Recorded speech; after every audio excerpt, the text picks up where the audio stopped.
நிறைய பேர் 10 ரூபாயில் தோத்துருவான் தெரியுமா? கடையில் போன உடனே கடைக்காரர் சில்லறையை 10 ரூபாய் எக்ஸ்ட்ரா கொடுத்துருவார். இந்த ஆளுக்கு அது எக்ஸ்ட்ரான்னு தெரியும், நல்லா வந்து பார்ப்பான், 10 ரூபாய் எக்ஸ்ட்ரா.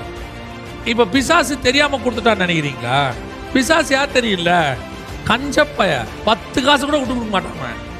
அவன் சும்மா கொடுத்தான் அவங்களுக்கு 10 ரூபா, அந்த கடைக்காரனை வச்சு கொடுத்தான் 10 ரூபா, அவன்கிட்ட 10 ரூபா கொடு போதும். இது விளையாட பெற்ற ஆத்மா, அவன் 10 ரூபாய்க்கு தாங்க மாட்டான்டா, நீ கொடுறா. நீ 10 ரூபாயை பார்த்தான், ஆண்டவர் நமக்கு 10 ரூபாய் கொடுத்துருக்கிறார். உங்களுக்கு தெரியுமா, எப்போ நீ அந்த 10 ரூபாயை உனக்குன்னு உள்ள வச்சியோ அந்த நிமிஷம் ஜீவ புஸ்தகத்திலேருந்து உன் பிளான் ஓவர், ஃபினிஷ். பிசாசு நின்றுக்கிட்டே இருப்பான், இரவும் பகலும் குற்றப்படுத்துற நின்றுட்டே இருப்பான். ஆண்டவரே கவுனி கவுனி கவுனி, நல்லா பாரு நல்லா பாருங்க, என்ன பாரு பர்சில் வச்சிட்டா பாரு 10 ரூபாய் கொடுக்கல பாரு, போயிட்டான் பாரு, முடிஞ்சிடுச்சு. இந்த மாதிரி சின்ன சின்ன விஷயத்துல தேவன் பிளானை விட்டு போனவங்க எத்தனையோ பேர் இருக்கிறாங்க. அதுதான் உனக்கு டெஸ்ட்.